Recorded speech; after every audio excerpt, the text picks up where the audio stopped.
The Battle of Kessa Prime lasted 9 days. When it was finally over, the human fleet had lost 312 ships and nearly 400,000 soldiers. Every surviving vessel was damaged. Every surviving soldier was wounded in some way, if not in body, then in mind. The cost had been terrible, but the Draken Swarm had lost everything. Their mighty fleet, which had terrorized the galaxy for 1,000 years, was scattered and destroyed. Their carriers, the hearts of their hive mind, were burning wrecks drifting through space.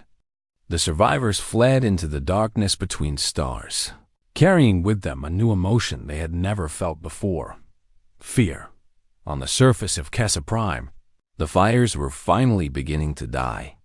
The smoke still hung heavy in the air, and the ruins of great cities stretched to the horizon. But the killing had stopped. The nightmare was over. Ambassador Tola emerged from the underground bunker where she had spent the last 9 days. The sunlight hurt her eyes. The fresh air felt strange in her lungs. For a moment, she just stood there, unable to believe that she was still alive. Around her, other Velari were climbing out of shelters and basements and hidden places. They looked around at the destruction with hollow eyes. Some were crying. Some were laughing. Most were simply standing in silence, trying to understand what had happened. Then they looked up. The sky was filled with ships, but they were not swarm ships. They were human vessels, descending through the atmosphere in ordered formations. Hundreds of them, carrying supplies and medicine and equipment. Carrying hope, the first ships landed near the ruined capital city. Their doors opened, and humans poured out by the thousands. Medical teams spread across the area, setting up field hospitals and treating the wounded. Engineers began clearing debris and restoring power. Construction crews started the long work of rebuilding. Tola watched them work, unable to speak. These strangers, these beings from a distant corner of the galaxy, were moving through her destroyed world like they belonged there, like they had always been there. Like helping was simply what they did. She found Captain Park Dawn near what used to be the Central Plaza. He looked different from when she first met him. There were new lines on his face, new scars on his hands. His uniform was torn and stained, but his eyes were the same, dark and calm and watchful. "You came," she said. It was all she could think to say. Dohan shrugged, as if crossing the galaxy to fight an impossible war was nothing special. "You asked for help, but the cost." Tola's voice broke. "So many of your people died. So many ships destroyed. And for what? For strangers? For a species you had never met?" Dohan was quiet for a long moment. He looked around at the ruins, at the survivors emerging from their hiding places, at the human crews working to rebuild. Then he spoke. "When I was a young soldier, I asked my commander the same question. We had lost many good people in a battle to protect a colony that was not even part of our own nation. I asked him why we should die for people who meant nothing to us. He turned to face Tola directly. He told me that every life has value. That if you have the power to help and you choose not to, then you are responsible for what happens. That being human means caring about more than just yourself." He paused. I did not understand at the time, but I understand now. Days passed. The rescue and reconstruction effort grew larger. Ships arrived from Earth and the human colonies, bringing supplies and volunteers. Engineers worked around the clock to restore basic services. Doctors treated millions of wounded Velari. Counselors helped those who had lost everything find a reason to keep living. Admiral Yunari landed on the planet 2 weeks after the battle ended. She had wanted to come sooner, but there were too many things that needed her attention. Too many damaged ships to repair. Too many wounded soldiers to care for.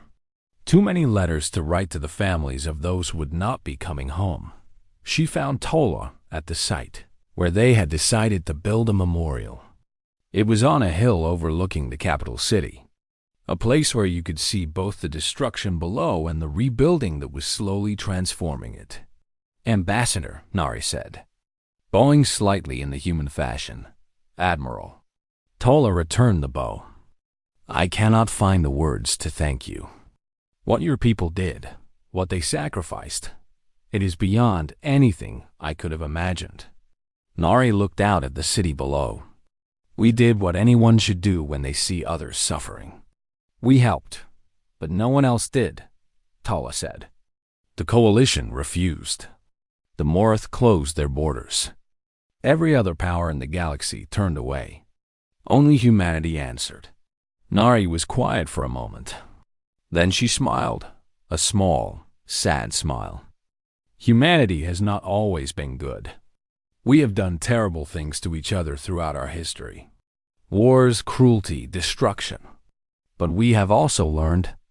We have learned that strength without compassion is meaningless. That power without purpose is empty.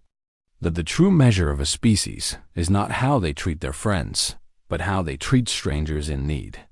She turned to face Tola. "We are still learning. We still make mistakes. But we are trying to be better. And sometimes, trying is enough." The memorial was finished 3 months later. It was a simple structure, a wall of black stone with names carved into its surface. 312,847 names. One for every human who had died in the Battle of Kessa Prime. At the base of the wall, an inscription was written in both Valari and Korean. They came when no one else would. They stayed until it was done. They are remembered. The dedication ceremony was attended by leaders from across the galaxy. The Galactic Coalition, which had refused to help the Valari, sent their highest representatives. They stood in awkward silence, ashamed of their own cowardice. The Morith Federation, which had not spoken to outsiders in 10,000 years, sent an envoy for the first time in recorded history. Even the mysterious Keth Collective sent observers, watching from the shadows. But the most important attendees were the ordinary people. Valari families who had been saved by human soldiers. Human veterans who had come to pay respects to their fallen friends. Children from both species who played together near the memorial. Too young to understand the significance of what had happened, but old enough to know that something important had changed. Admiral Yoon gave the final speech of the ceremony. She stood before the wall of names, her voice carrying across the silent crowd. These names represent more than soldiers who died in battle. They represent a choice to cross the galaxy for strangers, a choice to fight against impossible odds, a choice to die so that others might live. She paused, her eyes moving across the assembled crowd. The galaxy has watched this battle. They have seen what humanity can do when pushed to our limits. Some are afraid of us now. They should be, but not because we are violent or dangerous. They should be afraid because we have proven that there is a species in this galaxy that will fight for those who cannot fight for themselves. A species that answers when others call for help. A species that does not turn away. She turned to face the memorial, her voice softening. To those we lost, your sacrifice will never be forgotten. You showed the universe what it means to be human. You showed them that we are more than our worst impulses. You showed them that we can be heroes. The ceremony ended as the sun set over the rebuilt city. The wall of names glowed in the fading light, each name a testament to courage and sacrifice. In the months and years that followed, everything changed. The Galactic Coalition formally invited humanity to join as full members, and the vote was unanimous. The Morith Federation opened their borders for the first time in millennia, requesting human assistance with problems they had faced alone for too long. Species that had never communicated with each other began talking, inspired by the example humanity had set. And across the galaxy, a new understanding spread. There was a species now that would answer calls for help. There was a species that would fight against impossible odds for strangers. There was a species that had proven that, Courage and compassion could exist together. The remnants of the Draken swarm scattered to the darkest corners of space. They had learned a lesson that would never be forgotten. Never threaten those that humanity has chosen to protect. Years later, Ambassador Tola, now an old woman with silver hair turned gray, visited the memorial one last time. Admiral Yunari was there too, retired now, but still standing straight and proud. They stood together before the wall of names as the sun set. Was it worth it? Tola asked quietly. The cost you paid? Nari looked at the city below, at the lights coming on in thousands of homes. She looked at the children playing in the parks, at the families walking through the streets, at the life that filled every corner of the rebuilt world. Every time, she said. Every single time. They stood in silence as the stars came out, the same stars that had watched the battle all those years ago. Somewhere out there, new civilizations were being born. New threats were emerging. New calls for help would come, and when they did, humanity would answer. The battle began like a storm hitting the ocean. The human fleet crashed into the Draken swarm, and space itself seemed to shake from the violence. Explosions lit up the darkness like new stars being born. Ships burned and broke apart. Thousands of weapons fired at once, filling the void with fire and death. Commodore Beak Sunho stood at the center of the chaos. His heavy assault division had formed a wall in front of Kessa Prime, and that wall was not moving. The swarm threw wave after wave at his ships, but they held. The thick armor of the dreadnoughts absorbed hits that would have destroyed smaller vessels. The battleships returned fire with weapons so powerful that each shot could cut an enemy cruiser in half. Hold the line, Sunho ordered, his voice as steady as if he were discussing the weather. They will try to break through. Do not let them. Around him, his ships fought and died and kept fighting. The Iron Mountain, his flagship, had been hit 17 times already. Warning alarms screamed constantly. Damage control teams ran through the corridors, putting out fires and sealing breaches. But the ship continued to fire. The ship continued to fight. On the flanks, Lieutenant Commander Choi Hano was doing what she did best, causing chaos. Her fast attack cruisers darted in and out of the enemy formations, striking hard and disappearing before the swarm could respond. She used asteroids as cover. She flew through debris fields that should have been impossible to navigate. She attacked from angles that the enemy did not expect. Storm wind to all flanking units. She called through her communicator. Target their rear formations. They are pulling ships from the back to reinforce the front. We can cut their supply lines. Her pilot, Lieutenant Jiang Wujin, grinned as he sent the ship spinning through a gap between two massive swarm carriers. Cutting it a bit close, Commander. Close is how we win, Hana replied. Weapons. Fire at will. Ensign Beak Gina did not need to be told twice. Her fingers danced over the targeting systems, and plasma bolts screamed out into the darkness. Each shot was perfect. Each shot hit something vital. But for all the damage the humans were doing, the swarm was still overwhelming. Their numbers seemed endless. For every ship the humans destroyed, 2 more appeared to take its place. The battle was becoming a war of survival, and the humans were slowly being worn down. Then Sergeant Gong Junho had his idea. Junho was a ground forces commander, a soldier trained to fight on planets, not in space. He was supposed to wait until the space battle was over, then lead his Marines down to the surface to help with the ground defense. Instead, he was watching the battle from the transport ship Eastern Dawn, feeling useless. He studied the tactical display, watching the enemy movements. Something caught his attention. The largest swarm ships, the carriers, seemed to move in coordination with each other. When one turned, others turned with it.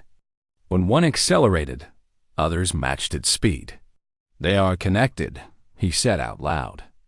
They share a mind. The officer next to him, Lieutenant Han Yumbi, looked up. Yumbi was a combat medic, a woman who had saved more lives than she could count. She had gentle eyes that had seen terrible things. "What do you mean?" she asked. "The swarm. They are not fighting as individual ships. They are fighting as one organism. These carriers must be like brains, command centers. If we destroy them from the inside, we might disrupt the whole swarm." Yumbi stared at him. "You want to board a Draken carrier? That is insane." "Yes," Junho agreed. "But is it wrong?" 20 minutes later, Junho stood in the shuttle bay of the Eastern Dawn with 200 volunteers. They were Marines, the best ground fighters humanity had. Each one wore heavy armor and carried enough weapons to fight a small war by themselves. Admiral Yoon had approved the mission in seconds. "Do whatever it takes," she had said. "We are running out of time." The shuttle launched into the chaos of the battle. Junho watched through the small window as ships exploded around them. Their pilot was good, dodging debris and enemy fire with skill that seemed almost supernatural. But even so, it felt like the shuttle might break apart any moment. They reached the nearest Draken carrier and found a breach in its hull where a human missile had torn through the armor. The shuttle flew inside, and Junho led his Marines into Hell. The interior of the carrier was like nothing they had trained for. The corridors were made of metal and flesh, twisted together in ways that made no sense. Strange fluids dripped from the ceiling. The walls seemed to breathe. The air smelled like death and decay, and the enemy was everywhere. Draken soldiers poured out of every opening. They were terrible things to look at, part insect and part machine, with claws that could tear through armor and jaws that could bite through bone. They screamed as they attacked, a sound like metal scraping against metal. The Marines fought back with everything they had. Plasma rifles burned through chitin. Grenades exploded in the narrow corridors. Knives and fists flew when the ammunition ran low. The advance was measured in meters of blood and fire. Umbi stayed in the middle of the formation, doing her job. She patched wounds under enemy fire. She dragged injured soldiers to cover with her own hands. When a Marine fell beside her, she grabbed his rifle and fired until it was empty, then went back to saving lives. "Medic!" Someone screamed. Umbi ran toward the voice and found Private Kim Dong-hyun lying against a wall, his leg torn open by a claw strike.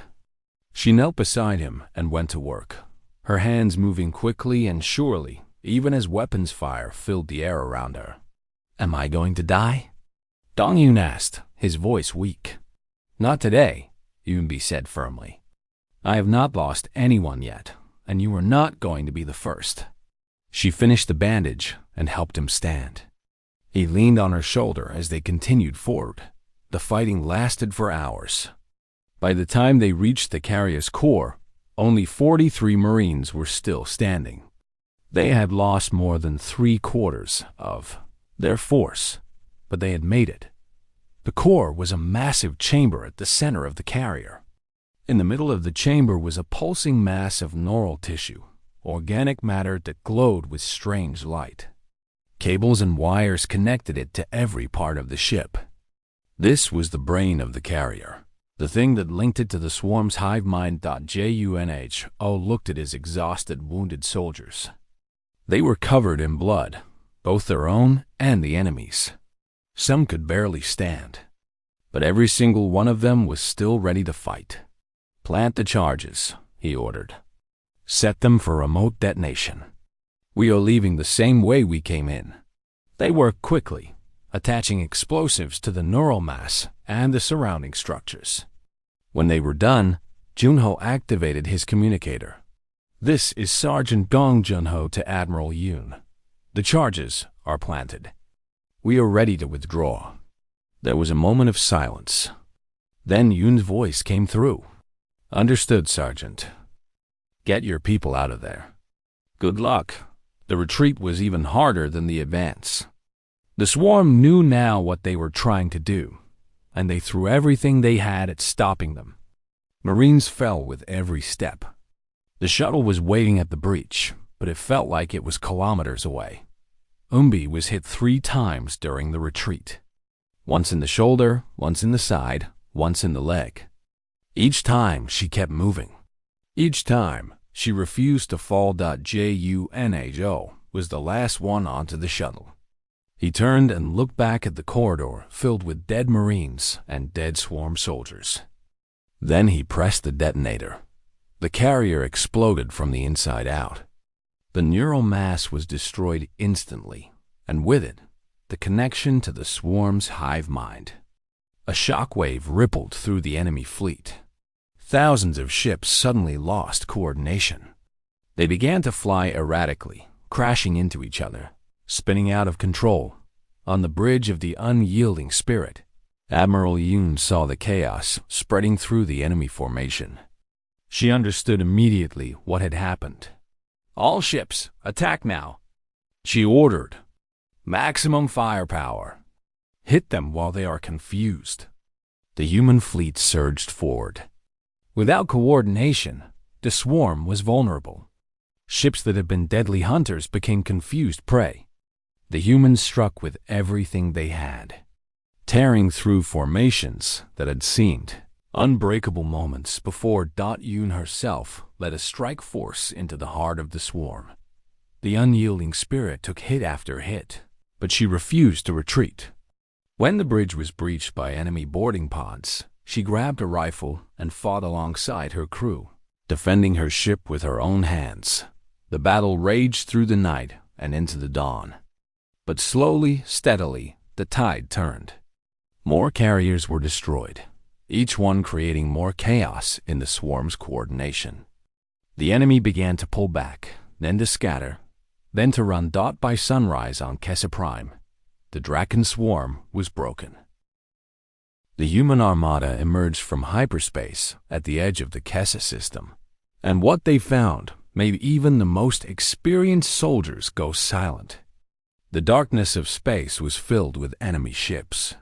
Thousands upon thousands of them moved like a living cloud of death, surrounding the planet below. The Draken swarm was even larger than the intelligence reports had suggested. Admiral Yunari stood on the bridge of the unyielding spirit and studied the tactical display. Each red dot on the screen represented an enemy vessel. There were so many dots that the screen looked almost entirely red. "Count them," she said to her tactical officer. The officer worked quickly, his fingers dancing over the controls. When he looked up, his face was pale. "Approximately 32,000 combat vessels, Admiral. Another 8,000 support ships. And the sensors are detecting large organic structures near 3 of the planet's moons. They appear to be feeding stations." Nari nodded slowly. The swarm was not just attacking Kessa Prime. They were setting up to consume it entirely, to strip the planet of all resources and then move on to the next system. This was how they had destroyed 17 star systems before. "Send a message to the Volari," she ordered. "Tell them we have arrived. Tell them to hold on." On the planet below, Ambassador Tola received the message. She was standing in an underground bunker with hundreds of refugees, all of them thin and tired and afraid. When she read the words on her communicator, she felt tears run down her silver cheeks. "They came," she whispered. They actually came. In space, the human fleet arranged itself into battle formation. The Heavy Assault Division, led by Commodore Sung-ho, formed the center.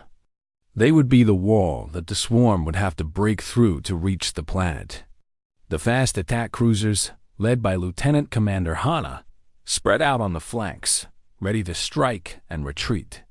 Fighter squadrons launched from their carrier ships and took positions around the fleet. But before the main battle could begin, something happened that no one expected. Commander Imujin was captain of the reconnaissance cruiser, Pale Horse. His ship was small and fast, designed for scouting and information gathering, not for direct combat. His orders were simple: observe the enemy, report their movements, and stay out of trouble. Eugen was a quiet man with a thin face and watchful eyes.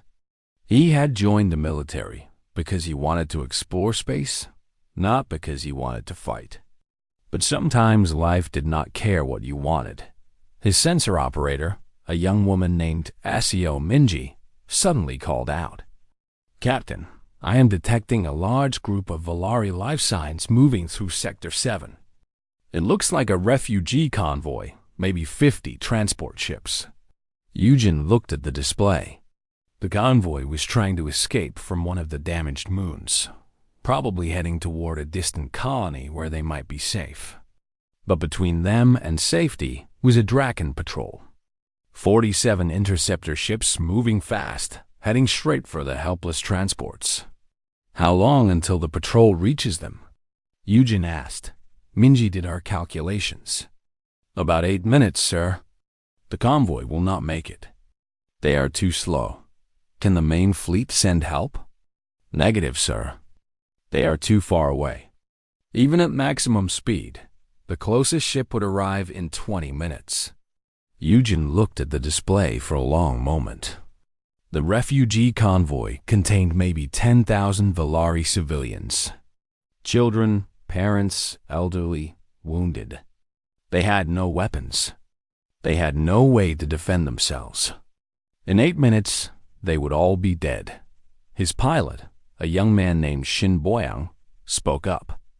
"Captain, if we move to intercept at full speed, we can reach the patrol in 6 minutes.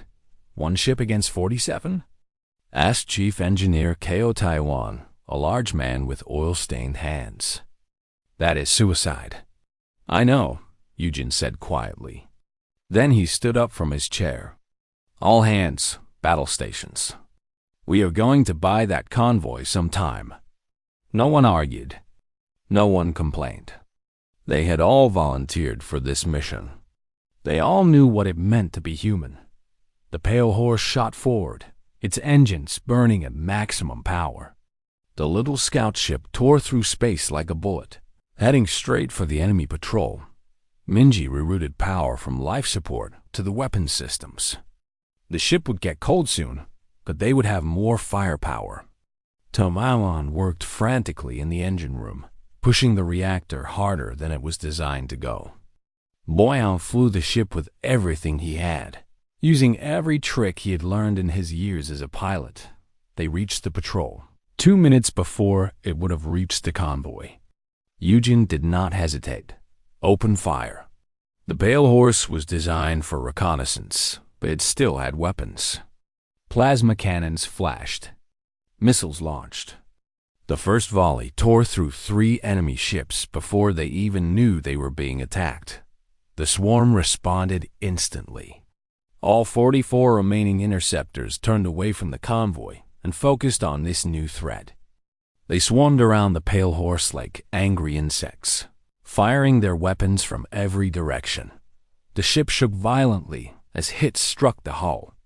Warning lights flashed. Damage reports came from every section. But the pale horse kept fighting. Boyan flew like a man possessed. He spun the ship through impossible maneuvers, using asteroids as cover, predicting enemy movements before they happened. Twice he flew directly through the middle of enemy formations, causing them to hit each other with their own weapons. Minji fired constantly, her hands never stopping. She was not a combat specialist, but in that moment, she became one. Every shot was precise. Every missile found its target. Taiwan held the ship together through sheer stubbornness. When a power conduit exploded, he patched it with his own hands, ignoring the burns. When the main reactor started to overheat, he found ways to cool it that the engineers who designed it had never imagined. The battle lasted 18 minutes. In that time, the Pale Horse destroyed 31 enemy ships. The refugee convoy escaped safely to a jump point and vanished into hyperspace, carrying 10,000 lives to safety. But the Pale Horse could not survive. There were simply too many enemies. The hull was breached in multiple places. The engines were dying. Most of the crew was wounded or dead. Eugen sat in his captain's chair, blood running down his face from a cut on his forehead. The bridge was filled with smoke and the sound of warning alarms. Through the cracked viewport, he could see the remaining enemy ships circling, preparing for the final attack. He activated the communication system one last time. His voice was calm, almost peaceful. "This is Commander-in Eugen of the Pale Horse to Admiral Yun. The enemy patrol has been engaged. The convoy has escaped. 31 enemy ships destroyed. We are." He paused and looked at his surviving crew. Minji was slumped over her console, still breathing but unconscious. Taewon was somewhere below, probably still trying to fix something. Boyan was the only one who looked up and met his eyes. The young pilot nodded once. "We are unable to continue," Eugen finished. "The swarm is fast but predictable. Hit them hard, Admiral. We softened them up for you. Pale Horse out." He cut the transmission and looked at Boyan. "Can you give me one more burn? Everything we have left?" Boyan smiled through his pain. "I can give you everything, Captain. Where do you want to go?" Eugen pointed at the largest remaining enemy ship. "Straight into him." The Pale Horse made one final charge. The little scout ship, burning and broken, flew directly at the Draken command vessel. Enemy fire tore through what was left of its armor, but it did not stop. It did not slow down. The collision destroyed both ships instantly. On the bridge of the unyielding spirit, Admiral Yunari listened to Eugen's final message. She closed her eyes for a moment. Around her, the bridge crew was silent. Everyone had heard. Everyone understood what they had just witnessed. Nari opened her eyes. They were hard now, like diamonds, like steel. "Navigation," she said, her voice steady. "Plot an attack course. All weapons to maximum power. Admiral?" her first officer asked. "The Pale Horse just showed us what one small ship can do." Nari turned to face her crew. "Now let us show the swarm what 800 ships can do." She activated the fleet-wide communication system. Her voice reached every ship, every soldier, every person in the Armada. "All ships, this is Admiral Yun. The Pale Horse just sacrificed everything to save 10,000 innocent lives. They flew into certain death because that is what humans do. We do not abandon the helpless. We do not run from danger. We stand up and we fight." She took a deep breath. "The battle for Kessa Prime begins now. All ships, weapons free. Show them what humanity is made of." 846 warships moved forward as one. 12,000 fires screamed into the darkness. 2.3 million soldiers prepared for the fight of their lives. The Draken swarm had won every battle for 1,000 years. They had never faced an enemy that refused to be afraid. They had never faced humans. They were about to learn what that meant. The message from Captain Dahan reached Earth at 3 in the morning. The young officer on duty at the Global Communications Center read the words. Twice before his coffee cup slipped from his fingers and shattered on the floor. Code Black. Those two words had not been used in 80 years. They meant only one thing. Total war. Within 15 minutes. The message had reached the highest levels of human government. Within 30 minutes, emergency lights were flashing in every military base on Earth and across the colonies. Within 1 hour, the leaders of every nation were awake and talking. Fleet Admiral Yunari received the call while she was sleeping in her small apartment near the Seoul Command Center. She was only 42 years old, the youngest person to ever hold the rank of Fleet Admiral. Some of the older officers had complained about her promotion.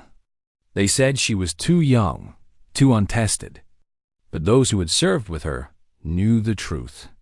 Nari had a mind like a computer and a will like steel. She had never lost a battle simulation. She had never backed down from a challenge. She arrived at the United, Nation's Emergency Council chamber at exactly 5 in the morning. The room was already full of tired, worried faces. Presidents and prime ministers from every nation sat around the great circular table. Military commanders stood along the walls. Everyone was talking at once. Nari waited until there was silence. Then she walked to the center of the room and began to speak. 12 hours ago, we received a distress signal from a species called the Valari. Their homeworld is under attack by an enemy known as the Draken Swarm. The swarm has destroyed 17 star systems and has never been defeated. Captain Park Dohan responded to the signal and has sent us a request for full military support. She touched a control panel, and a holographic map appeared in the air. It showed the Valari system, surrounded by thousands of red dots representing enemy ships. The Valari have 12 billion people still alive on their planet. Without help, they will all be dead within 2 weeks. Every other power in the galaxy has refused to assist them. A voice came from the table. It was the president of the European Federation, a thin man with gray hair and worried eyes. Admiral, with respect, this is not our fight. The Valari have never helped us. We have never even met them.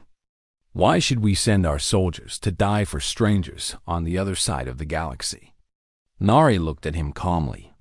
Because they asked for help, and we are the only ones who answered. Another voice spoke up. It was General Hassan from the North African Coalition. The swarm has never been defeated. You said so yourself. What makes you think we can beat them when no one else could? Nari smiled slightly. It was a cold smile that did not reach your eyes. Because no one else has tried. The galaxy has spent centuries running from the swarm, hiding from them, hoping they would go away. Humanity does not run. Humanity does not hide. When we face a threat, we destroy it. The room was quiet. People shifted in their seats. Some looked doubtful. Others looked scared.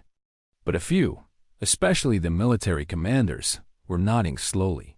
The vote took 90 minutes. There were arguments and debates, raised voices and slammed fists. But in the end, the result was clear. For the first time in human history, every nation voted together for the same thing. Full mobilization. Approved. The next 7 days were unlike anything Earth had ever seen. Every shipyard on the planet roared to life. Factories that had been building civilian goods switched to producing weapons and ammunition. Mining colonies in the asteroid belt worked around the clock, pulling metal from rocks and sending it down to the manufacturing centers. Retired soldiers were called back to service. Training programs were accelerated. Volunteers lined up outside recruitment centers, so many that the lines stretched for kilometers. Young people who had never held a weapon were given quick training and assigned to ships. Old veterans who could barely walk put on their uniforms one more time. Lieutenant Commander Choi. Hannah was pulled from her research station on Mars. She was a small woman with sharp eyes and a reputation for thinking differently. During her time at the War Academy, she had developed tactics that her teachers called crazy and impossible. But in simulations, those tactics had won battles that should have been lost. She arrived at the main fleet assembly point near Jupiter and found chaos. Ships were arriving from everywhere, different sizes and shapes. Some military and some civilian vessels that had been converted for war. Pilots were scrambling to learn new systems. Engineers were welding weapons onto cargo ships. Everything was loud and messy and somehow beautiful. Ha assembled her crew in the cargo bay of her assigned ship, a fast attack cruiser called the Stormwind. Her officers were a strange mix. There was Lieutenant Jang Woojin, a young pilot who had broken 17 speed records. There was Ensign Beak Gina, a weapons specialist who could hit a target at impossible distances. There was even Chief Petty Officer Nam Tayson, a former criminal who had been given a choice: fight for humanity or spend his life in prison. I will be honest with you. Hana told them. The enemy we are facing is stronger than anything humans have ever fought. They are faster than us. They have more ships than us, and they have been winning wars since before humans learned to use fire. She paused and looked at each of them in turn. But they have never fought us. They do not know how creative we can be when our backs are against the wall. They do not know how stubborn we can be when we decide not to give up. They do not know what we are willing to sacrifice for people we have never met. She smiled. So let us go out there and teach them. At the same time, Commodore Beak Sunho was taking command of the Heavy Assault Division.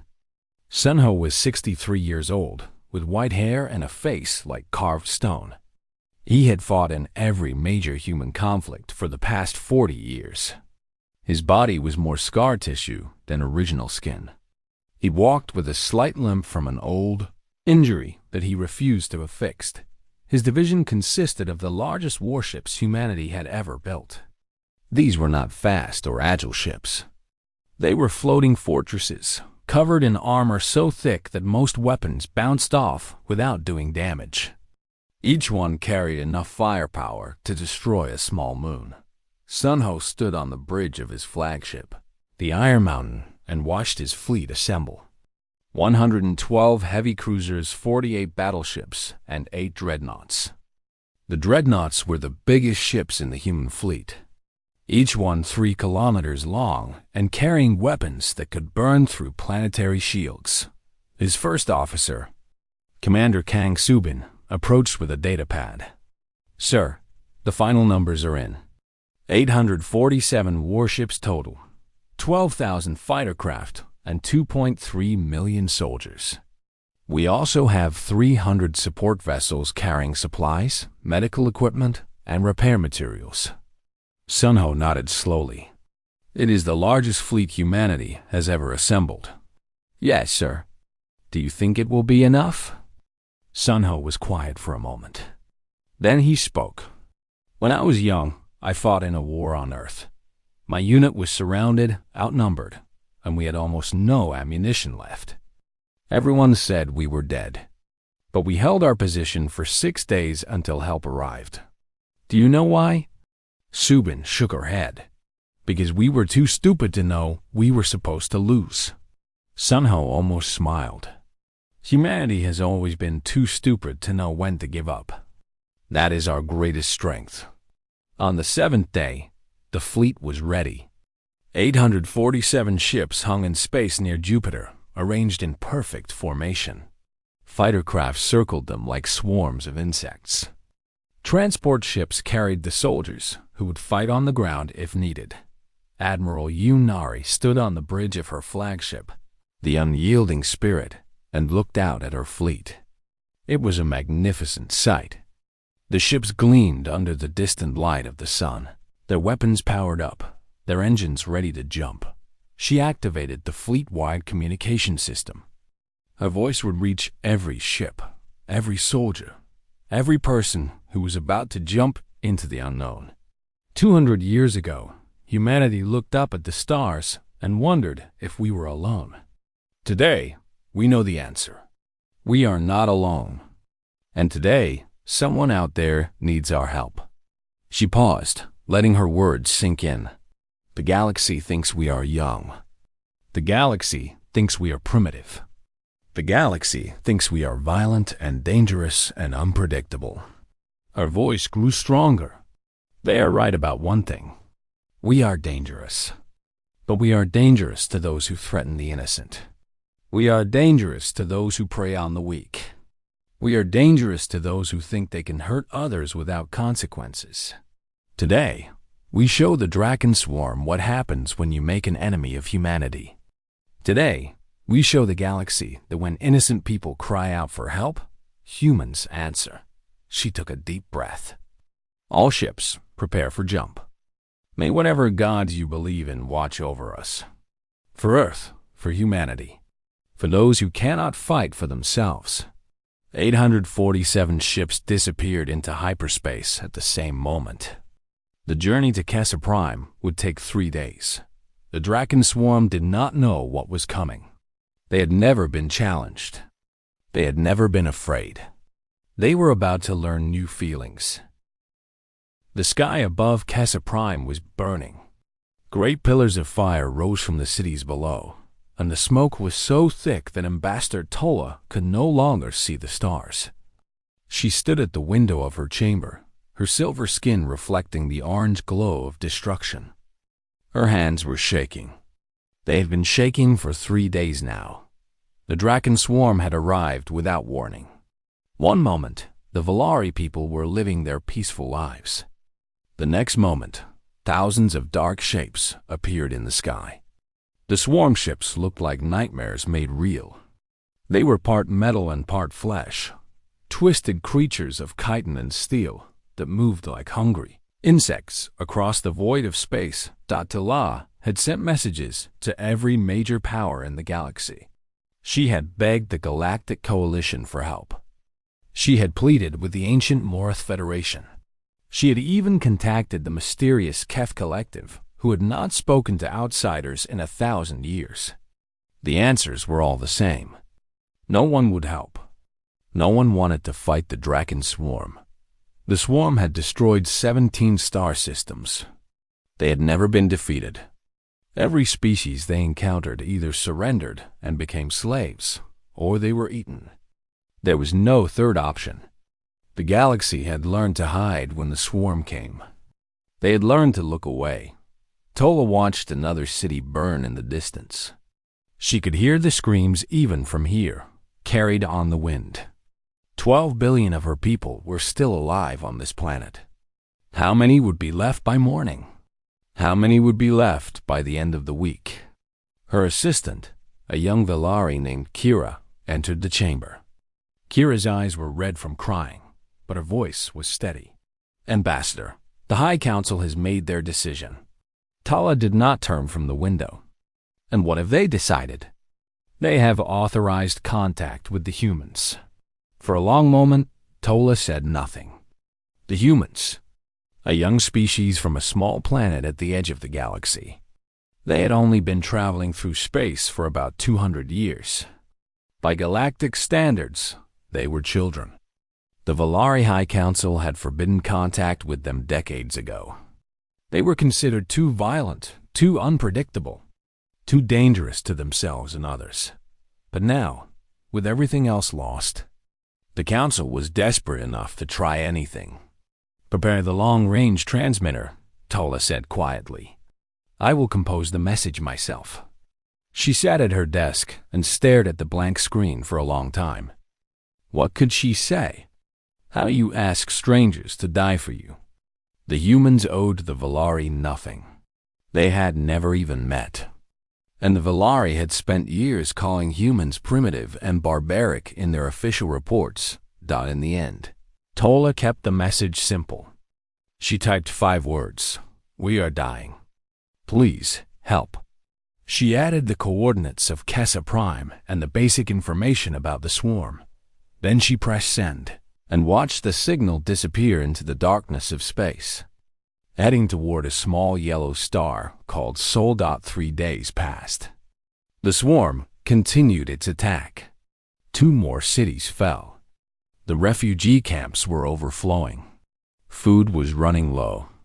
Hope was running lower. Tala had almost forgotten about her message when her communicator beeped. A ship had appeared at the edge of Valari space. It was not a swarm ship. It was something else entirely. She rushed to the landing platform, accompanied by a small group of guards. The ship that descended through the smoke-filled sky was unlike anything she had seen before. It was small and old, with scorch marks on its hull and patches of metal that did not quite match. It looked like it had been through 100 battles and had been repaired 100 times. The ship landed with a heavy thump. Steam hissed from its vents. Then the main door opened, and a figure stepped out. Tola had seen pictures of humans before, but she had never met one in person. This human was tall and broad, with dark hair cut short and a face marked by old scars. He wore a simple gray uniform with no decorations except for a small patch on his shoulder, showing a flag she did not recognize. His eyes were dark and calm, but there was something in them that made Tola want to step back. This was not the look of a peaceful creature. "I am Captain Park Dohan," the human said. His voice was deep and rough. "I received your signal. I came as fast as I could." Tola bowed her head in the traditional Valari greeting. "I am Ambassador Tola. Thank you for coming, Captain. But I must ask, is it just you? Just one ship?" Dohan did not smile. "I am here to assess the situation. Tell me everything." They walked through the ruined streets as Tola explained. She told him about the swarm, about their numbers, about their weapons. She told him about the failed requests for help, about the coalition's refusal, about the Morath closing their borders. She told him about the dead and the dying, about the children hiding in underground shelters, about the parents who had sacrificed themselves to buy their families a few more hours. Dohan listened without interrupting. His face showed no emotion, but his eyes missed nothing. He looked at the burning buildings. He looked at the wounded being carried through the streets. He looked at the sky, where swarm ships circled like vultures waiting for a meal dawn. When Tola finished speaking, they stood in silence for a moment. Then Dohan asked his question. "How many of your people are still alive?" Tola swallowed hard. 12 billion. For now, Dohan nodded slowly. He looked up at the sky one more time, at the dark shapes moving against the stars. Then he looked back at Tola. "Then we have work to do." He turned and walked back to his ship. Tola followed, confused and a little afraid. "Captain, what are you going to do? You cannot fight the swarm alone. Your ship is too small. You would be destroyed in minutes." Dohan stopped at the door of his ship. For the first time, something like a smile crossed his face. But it was not a warm smile. It was the smile of a predator that had just spotted its prey. "I am not going to fight them alone, Ambassador. I am going to call my people." He stepped inside the ship and sat at the communications panel. His fingers moved quickly over the controls. The message he sent was short, just a few coded words that Tola did not understand. "Code Black. Full mobilization. They need everything we have." Dohan stood and faced Tola. "The signal will reach Earth in about 6 hours. After that, things will move quickly. I suggest you prepare your people." "Prepare them for what?" Tola asked. Dohan looked at her with those dark, calm eyes. "For war, Ambassador. Real war. The kind that humans have been fighting against each other for thousands of years." He paused. "The swarm has never faced anything like us. They do not know what is coming. They do not know what humans do when innocent people ask for help." Tola felt a strange sensation in her chest. It took her a moment to recognize it. It was something she had not felt in days. Hope. Why? She whispered. "Why would you help us? You do not know us. We have nothing to offer you. We are strangers." Dohan was quiet for a long moment. When he spoke, his voice was softer than before. "A long time ago, my ancestors lived on a small piece of land called Korea. They faced invasion and occupation. They were told they would be erased from history. But they survived because they never stopped fighting, and because eventually, others came to help them." He looked out the window at the burning sky. "We remember what it means to be alone. We remember what it means to be desperate. And we remember what it means when someone finally shows up." He turned back to his controls. "Go back to your people, Ambassador. Tell them help is coming. Tell them to hold on for just a little longer." Tola bowed deeply, in the way her people reserved for their greatest heroes. Then she turned and walked back into the burning city. Behind her, Dohan's small ship lifted off and moved to a position high above the planet. He would stay there, watching, waiting, until his people arrived. And somewhere far away, on a small blue planet called Earth, alarms were beginning to sound.